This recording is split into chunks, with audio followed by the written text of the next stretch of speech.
Good evening, everyone, and welcome to the second Kingston City School District SRO Public Forum for tonight.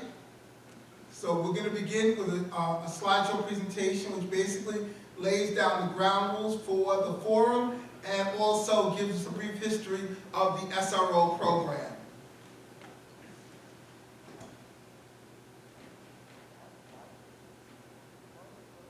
Okay, we need everyone to please observe these guidelines. One, when it's your turn, please step up to the microphone and read your statement. The microphone will be sanitized between speakers. All statements are limited to 4 minutes. Please remember, all personal attacks or statements that have been proven false will silence your mic and end your speaking time. The Kingston City School District SRO Committee is here to listen to all statements given by the Kingston City School District community and will endeavor to incorporate all comments into its final recommendations. For all our guests, this is a speaking forum. For the School Board SRO Committee, this is a listening forum. Even if you ask a question, the SRO Committee will not respond in a back and forth to give all of our speakers time to speak. Following the speakers, or now in between the speakers, Ms. Sear will be reading a number of written statements members of the public sent in. They will also be limited to 4 minutes. Concerns about community policing are important to all of us, but not the purpose of this forum. Your comments have to pertain specifically to the school district's SRO program. Also, following this forum, the district will post an online form, an online form that anyone can use to inform the SRO committee of their suggestions or concerns about the SRO program.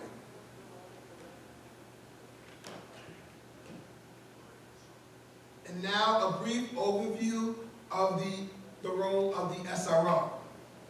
The SRO, first of all, serves as a liaison between the school and the police departments of Kingston and Ulster.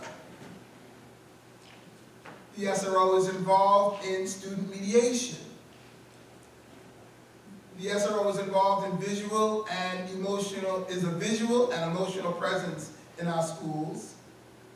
The SRO is involved in safety planning and resource support. The SRO provides emotional support for our troubled students. The SRO provides information and help with cyberbullying. And the SRO is a member of our school safety team. The SRO can also provide emergency and safety support when requested by a school administrator. The SRO cannot participate in discipline. And we're ready now for public comment time. So if we're ready for our first. How far down did I get here? Does anyone remember who the first person was? I think it was Molly, right? Right. Yeah. Where we had it? I'm going to move this microphone right over here. Yeah, okay. It makes a loud bang, I apologize. That's very slow. Teacher. Oh, and if I didn't say so, thank you all for coming. We really need to know what you think. So thank you so much for coming. And thank you for holding this forum tonight. I hope we, okay. Just lean into the mic a little. There you go. When I speak quickly, this is 4 minutes. I'm going to try not to rush so that it's comprehensible, but I won't go too slow. Thank you much. So I have a statement and then a suggestion as requested. I am the mother of a 6th grader at Bailey, and I am a teacher for the neighboring Ontario Central School District. In these different roles, I can see both sides of the SRO debate. As a biracial young man, my son identifies as Black. Through his eyes, I could see how SROs in schools are not acceptable. As a teacher in a district with a beloved SRO, who is an integral part of our community, I can see how SROs in schools are a wonderful bridge between the police and the community. However, as I have delved deeper into the Morningside social and emotional learning and equity curriculum we are trained in at Ontiora, it is clear that we as a KCSD community need to work toward schools that do not utilize the police department as part of our in-school programming. The white majority in Kingston must have empathy for the experiences of the minority in our community. This is a long process. It's not a one decision. In order to help create or begin to develop empathy, we must read resources that help explain this reality to those of us who don't exist in it. I have an excerpt from We Came to Learn, a call for police-free schools, that was published by the Advancement Project and the Alliance for Educational Justice. For many Black and brown youth, the presence of police in their schools disrupts their learning environments. There is a culture clash that exists between law enforcement and the learning environment. Police enforce criminal laws, while schools are supposed to nurture students. Additionally, there is an antagonistic relationship between communities of color and law enforcement, which negatively impacts the school environment. As a result, students of color often do not feel safe with police patrolling their schools. While the general public may feel that stationing police in schools ensures the safety of children and youth, it may in fact destabilize that sense of security for Black and brown youth. It's a great resource full of a lot of research by many groups. Suggestion. As we head into the 2021-22 school year with a newly renewed contract for the SRO program with little to no adjustment to the Memorandum of Understanding, I have a recommendation to help begin heal the rift in our community surrounding this issue.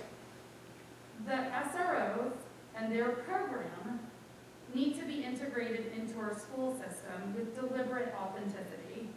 We must start on day one of school in September with a school climate initiative that includes all officers that work in any of our buildings. Here is one example of a first step that can be taken toward this, or one way of doing a school climate initiative. This one is taken from Learning for Justice resource, Toolkit for a False Sense of Security. So the example is to draft a survey that is first given to staff, personnel in the buildings, to gauge the perception of the school climate as perceived by the staff regarding SROs. Questions could be, at what points of your workday do you encounter police officers on campus? What locations do students typically encounter police officers? Have you ever called on police officers to help handle disciplinary matters? Do your colleagues call on police officers to handle disciplinary matters? Are you aware of the types of trainings that police who work in your school district receive annually? It's a long list of questions that you can ask staff, and then adjust the questions, ask students. We must reflect on surveys like this and take action. Clearly, there's extensive work to do in our district that I truly believe begins with training of all staff. Many ways to do it, maybe use some of our new money for it. We must do the work and have the brave, difficult conversations necessary to move our community toward a deeper understanding of the culture and climate that SROs create in our schools for all of our students, teachers, and staff. Well done, exactly 4 minutes. Thank you, Molly. Okay, I believe next is Jean Jacobs.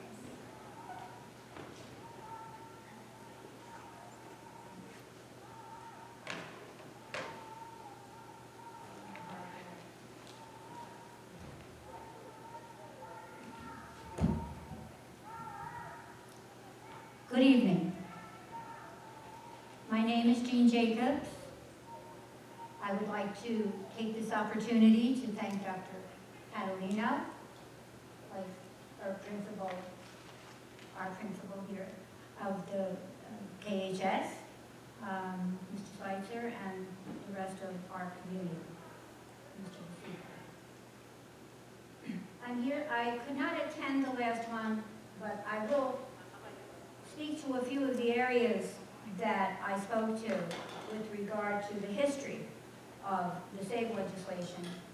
And Mr. LaShawn Parker, Coordinator of Prevention and Safety, is the gentleman, or is the one that is currently here within our school district, carrying out this program for the last 21 years. So, my name is Jean Jacobs. I am a lifelong resident. I have 4 children that graduated from the high school, one in 83, one in 85, one in 2000, and one in 2003. I graduated from here as well, and my parents, Jim and Jean Wells. So we have a long history here. I am here this evening in support of the SROs. I helped develop the program back in 1999 and 2000 when I was on the Kingston City School Board, and then I did become president of the school board after that. We worked diligently to put a plan together in the schools. It was difficult. It was an extraordinary amount of work, but it was worth it because the goal was if we can save one child since the Columbine incident, April 19th of 1999, that was the goal, okay? And they have kept that promise to the school district and to all the school districts in New York State, because the SAFE legislation is in fact, was implemented for all school districts in New York State. So I am here tonight in support of it because I have followed it diligently for 21 years. While my children were here, I continued to educate myself because without a safe school, you do not have a school.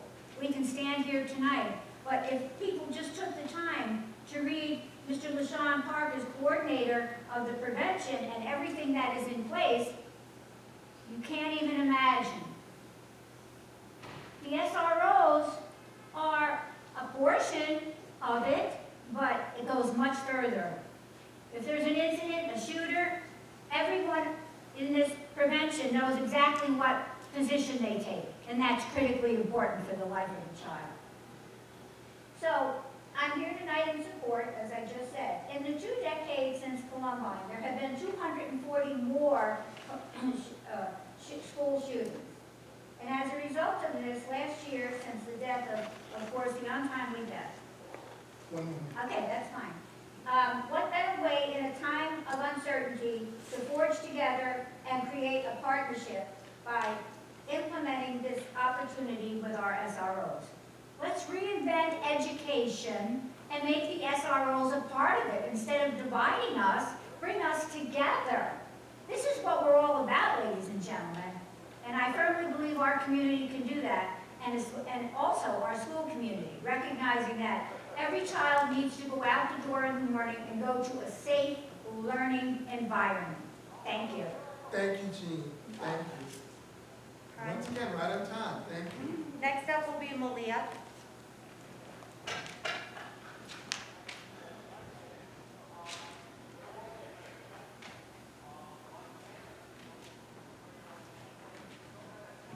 I will ask a question before my time starts. Sure. I recognize a few of you. I don't know, are all of you on SRO committee? Could you please? That is a really good question, and I'm sorry to the committee once again for not giving us a chance in this forum to introduce ourselves. So why don't we start from right and go all the way to left, because a number of us are masked, so you don't know who we are. So thank you. Hi there, Vince Cicico, principal of Kingston High School, and I am on the SRO committee as well. Paul Palio, superintendent. Jim Shaughnessy, school board member. Val Dwyer, SRO committee. Mr. I'm sorry, I didn't hear. Who were you? Val Dwyer. What was your identifying? She's a member of the committee. I'm a member of Are you a member of the community or a parent? parent, spouse of the teacher, member of the community. Thanks. Mr. Spicer, Chair of the committee. Hi, LaShawn Barker, Coordinator of Prevention and Safety, Kansas City Schools, and member of the committee. Nora Shearer, member of the committee, and board trustee. And can I ask what's up? Just, we do have two members of the committee who aren't here. Oh, okay. Ashley Knox, who is a community member and a committee, a parent and community member, and Robin Jacobowitz, who's a board member, parent and community. Okay, thanks. And was it open to anybody to join? Like, did you volunteer to join it, or did you specifically ask like certain community members to join? Actually, everybody on the committee was asked, even board members were asked, would you like to serve on the committee? And then the community members were also asked to join the committee. Can other people request to join? Well, the committee work is almost at a conclusion. We have this public forum and then possibly another forum, but then we begin trying to resolve contractual issues. So I would say at this stage of the game, with all the data that the entire committee has gone through and the work that's gone through, it would be too difficult, I think, for somebody to catch up at this point. But thank you for asking. Okay. Let me know when to start. You ready? Yes. Here we go. Okay. So I'm a parent of 2 students in the district. So in all of the comments that I've heard in support of SROs, whether from parents, community members, teachers, the mayor, or even the chief of police, all seem to be praising the presence of an adult with the freedom to wander the halls and connect emotionally and personally with students. Yet I have heard no reason why someone fulfilling the role of emotional and social support for students must be an armed police officer. I have seen and heard no evidence that SROs are essential to our schools. Furthermore, I do not understand how the district and the police can claim that the presence of armed law enforcement officers in our schools can be separated from discipline and from the criminal justice system. The purpose of police is enforcing laws. They're called law enforcement officers. It's also to bring people into the carceral system. So there's much to say about this, but I don't have the time for it today. And we know that there are many things that the district must do to more deeply educate the school community, including the administration, on the SRO program and its impact on students. So here are some first steps that I think the district should take regarding the SRO program. So first, conduct a school climate survey of students, teachers, and staff. This survey should be created in coordination with Rise Up Kingston, Citizen Action, and the KCSD Committee on Equity and Education. Another step that the district should take is to have more SRO forums, town halls, info sessions, whatever you want to call them. These events should implement the following points. So 1, some of these, including the next one, should be done virtually in order to accommodate those who cannot attend a 5 p.m. in-person event for whatever reason. Be it pandemic, being afraid to be here in person, having kids and not having childcare, having to work, or whatever. Any in-person events should also be live streamed and able to handle virtual participants. Events should also include Spanish translation, and any event promotion should also be made available to the community in Spanish. Events should also be held regularly, perhaps monthly, culminating in a final community discussion prior to next year's SRO contract renewal. In addition, a third point that these events should include is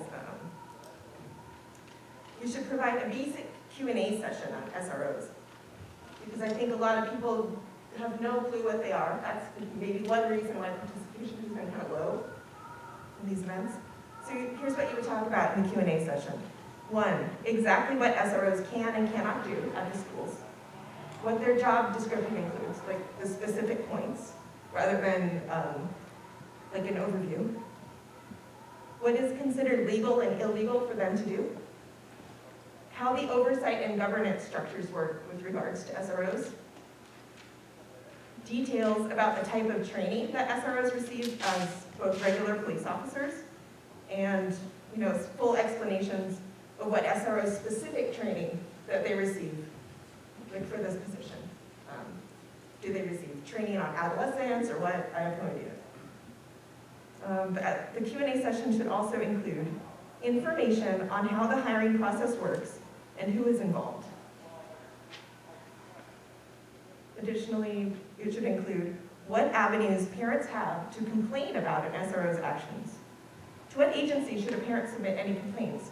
The police, the school, and in addition, the district's SROs should be available to answer community questions at these Q&A sessions.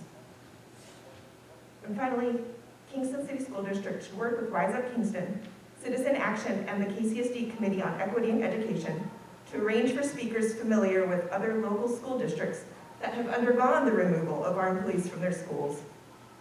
And also bring in presenters who can talk about the different options available to school districts and communities. So it's not all or nothing. There are lots of different options in between. So I believe these are topics that should be covered in events on this Q&A session. Thank you, Malia. Thank you. Thank you so much. Next up will be Jolie Dunham. Good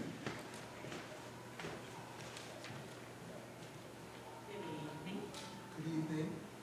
Yes, I'm Jolie Dunham, and I'm a resident of Lake Katrine, where my grandson is now a second grade student at Crosby Elementary School.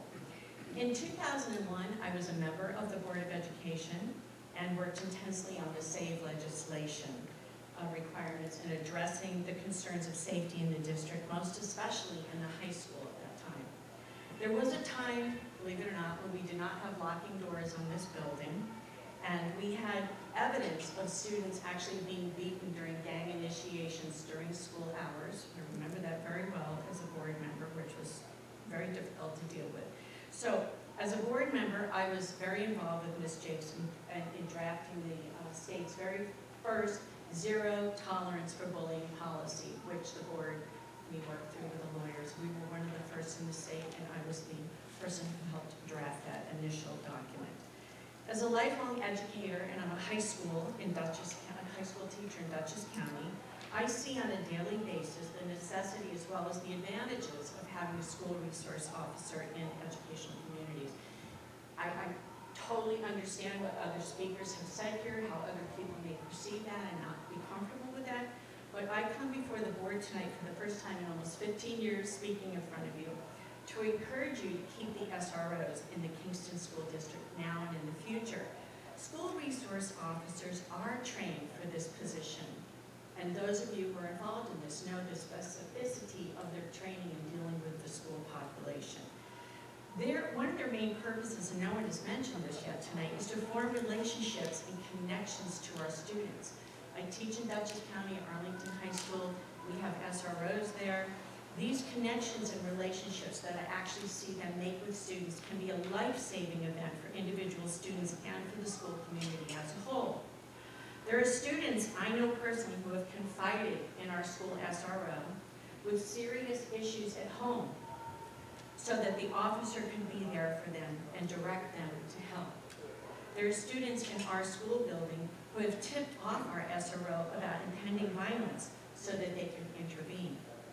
School resource officers and security officers often hear about issues or brewing problems with a school building because of the connection they form to the students. So really good and worthy SRO is he's connecting to the kids in the hallway. He's connecting to students, or she's connecting to students, so that those students know that they are there, not so that they're the law, so that they can connect to students and do exactly what their title says, be a resource. In the event of a lockdown, such as we experienced at Arlington High School last year, it was a 3-hour terrifying lockdown. Our SRO was already on the scene and directing the beginning events involved in a really frightening time in our school district. Before the officers came in with their guns drawn in each room to make sure there was no shooter. It was pretty terrifying. But we all knew that those school resource officers in our building were on the scene and they were essential. And they would be the first line of defense if there was ever a real shooter in our midst. We have a very different city and state right now than we had in 2001 when I first worked on this process with the SAVE legislation. So I think having SROs and even security officers in schools are something that is a necessity in this day and age. I really highly recommend without reservation that the district keep the SROs as part of the New York State legislation. The police are not our enemy here. There's no division. And they are our connection to a healthier future and community in our schools. So, you know, we need, as Jean had mentioned, we need to come together on this, taking into account what everybody's feeling and people not feeling as comfortable with them and addressing those concerns. But don't throw the baby out with the bathwater. I will tell you, Arlington High School has had a wonderful, all the security officers in our school, they make connections to our students. The SROs are there as a line of defense for us if we really need them in the event of an emergency. So thank you.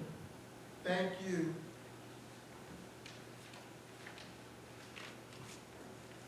Next up will be Jessica Alonso.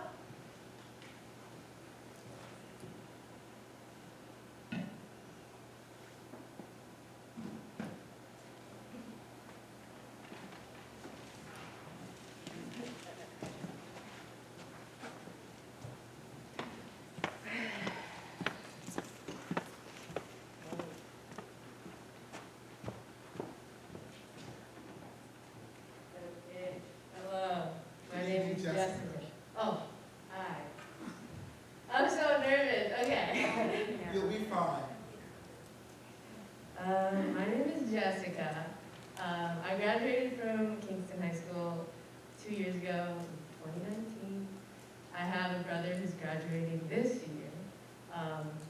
And I live in Kingston, so I'm a resident. And I just wanted to get up here because I feel like you all are like especially considering the voices in this room specifically, even though there are tons of voices out there. But okay, so yeah, I just wanted to get up here quickly and say that I don't think that SROs should be in the high school or in any school for that matter. I've never heard of a student tell me that an SRO has had a positive experience for them. In fact, I've actually seen SROs get involved in situations that I feel like ended up being traumatic for the student or just worsen the entire situation in general. I know my brother had an experience last year, I think, when he was having, he has an IEP and he was having a behavioral episode and they called up an SRO and they handcuffed him and used a very aggressive, unnecessary force on him and they ended up taking him to a hospital. I think that affected him super badly. He ended up like having a seizure from some medication that they gave him, had bruises on his wrist, things like that. But yeah, I just wanted to say that I think that SROs also contribute to the school to prison pipeline by I don't know, I feel like when you're young and you see police all around you, especially in your schools, where it's supposed to be like a learning environment, really safe and comfortable, it gets you used to just seeing them and having encounters with them, and that's what you're gonna get used to and things like that. And honestly, I just feel like there are too many troubled kids in Kingston for, I don't know, SROs to even be around, and like, I just think that they make situations worse, and they can be very threatening to young people especially. I know I definitely felt, I never looked up to an SRO when I was in school, but yeah, what's that? Oh yeah, I think that the money could be used, could be used to go towards like more guidance counselors. I know this year especially, there's only like 2 guidance counselors per year, and that is just not enough. And I know from firsthand experience as well as as well as my brother's experience, that they pick and choose who they want to show more attention to, and it's just not enough. There needs to be more guidance counselors. And also, I think the money could be used to go towards more training for the current security guards, and maybe have some just more comprehensive training for them, de-escalation and things like that. But yeah, I guess that's kind of the gist of what I wanted to say. Thank you guys so much for listening to us. Okay, bye. Thank you for coming, Jessica. Thank you. Next up will be Casey Wimbush.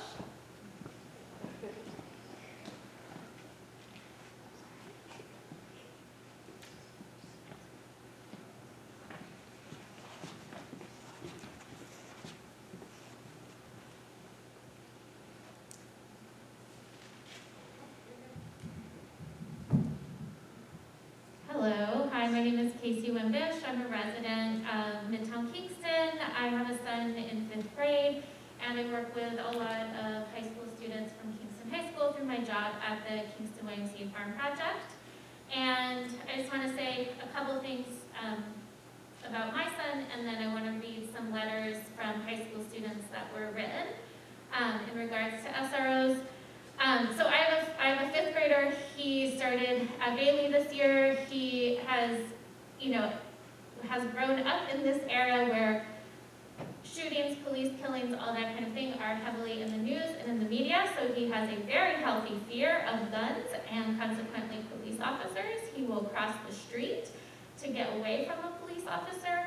And when he went from like the cozy confines of elementary school to Bailey and there was an armed police officer in the school, he was horrified. And that is very discomforting for him personally. And he has total white body privilege that is going to protect him from police officers. His chances of having a negative interaction with an SRO or a police officer are very low because of his white body privilege and the protection that that gives him. And I understand for many other people, non-white children, children of color, they do not have that privilege and that protection, and their fear is very, very different than my son's fear. I feel like that SROs, there's gonna be fights. There were fights in my junior high and high school, and then we did not have cops, but there's always, young people fight. And SROs are not doing anything to get to the root of the problem of that. And I feel like we need, instead of putting resources into police and aggressive responses, we need to put resources into supporting our young people, and we have all, as